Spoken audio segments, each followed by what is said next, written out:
આજે આપણે બનાવશું ખાટી મીઠી અને તીખી ને ખાટી ચટણી આરે પાણીપુરી એકદમ ટેસ્ટી। બહારની ખાવાનું ભૂલી જશો તમે આ રીતે ટ્રાય કરજો તો હું તમને બતાવીશ આજે એકદમ ટેસ્ટી પાણીપુરી।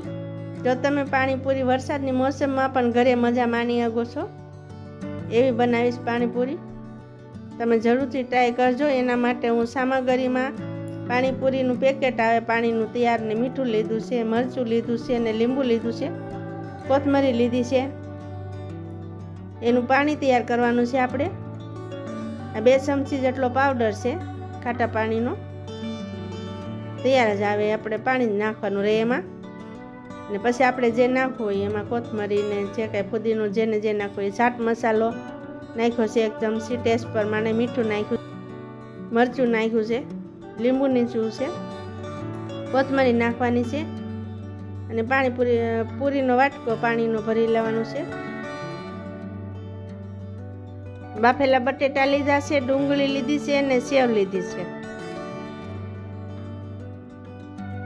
આ રીતે બટેટા મિક્સ કરી દેવાના છે બધાય, એક એક આવી રીતે, એકદમ ચૂંદો નહીં, બધાય આવી રીતે જ કરવાનો, એક હરખો થાય, પૂરી ભરવામાં બહુ સારું પડે। કોથમરી નાખવાની છે,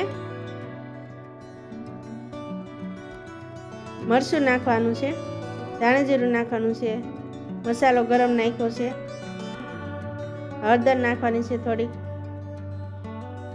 અને ચાટ મસાલો નાખવાથી આનો ટેસ્ટ બહુ જ સારો લાગે છે। ડુંગળી આમાં મિક્સ કરી દેવાની છે તો એનો ટેસ્ટ આખો અલગ ને સ્વાદિષ્ટ બહુ સારો લાગે છે। થોડુંક સ્વાદ અનુસાર જ મીઠું નાખવાનું છે, આપણે પાણીમાં હોય છે। તો તૈયાર છે આપણો એ મસાલો। ગેસ ચાલુ કરવાનો છે, કઢાઈ મૂકવાની છે, હરખું તેલ નાખવાનું છે પૂરી તળાવવા માટે। જો તમારી પાસે તૈયાર હોય પૂરી તો એનો ઉપયોગ કરવાનો, નકર આવી રીતે તળી નાખવાની છે।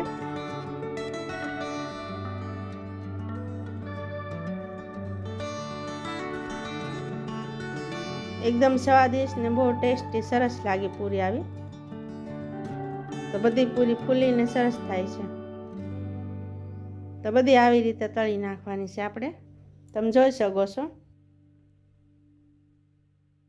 તો આવી જ રીતે આપણી પૂરી બધી તળાઈ ગઈ છે।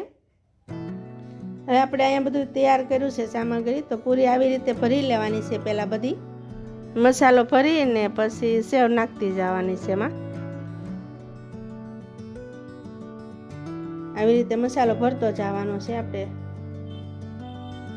હારો સેવ નાખતી જવાની છે। ડુંગળી તો અંદર મિક્સ કરી જ દીધી છે,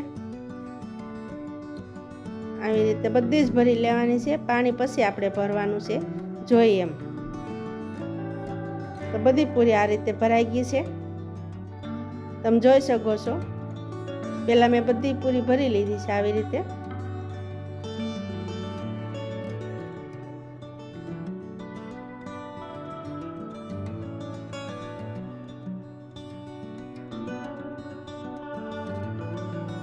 આવી રીતે વધે સેવ ઉપર નાખી દેવાની છે। ખાટી મીઠી ચટણી છે અને ખાટું ને તીખું પાણી છે। હવે આપણે ભરવાની છે જોઈએ એમ। તો પહેલાં પાણી નાખ્યું છે ખાટું ને તીખું, એના પર ખાટી મીઠી ચટણી નાખું છું। તમે ધારો તો અલગ અલગ પણ ખાઈ શકો છો, ખાટા મીઠાનું શોખીન હોય કોઈ, ખાટું ને તીખું શોખીન હોય તો અલગ અલગ રીતે પણ ભરી શકો છો તમે, બે મિક્સમાં પણ ભરી શકો છો, તો ટેસ્ટ બહુ સરસ લાગે છે, એટલે મેં આવી રીતે ભરી છે। તો ટ્રાય કરજો જરૂરથી અમારી પાણીપુરી આવી।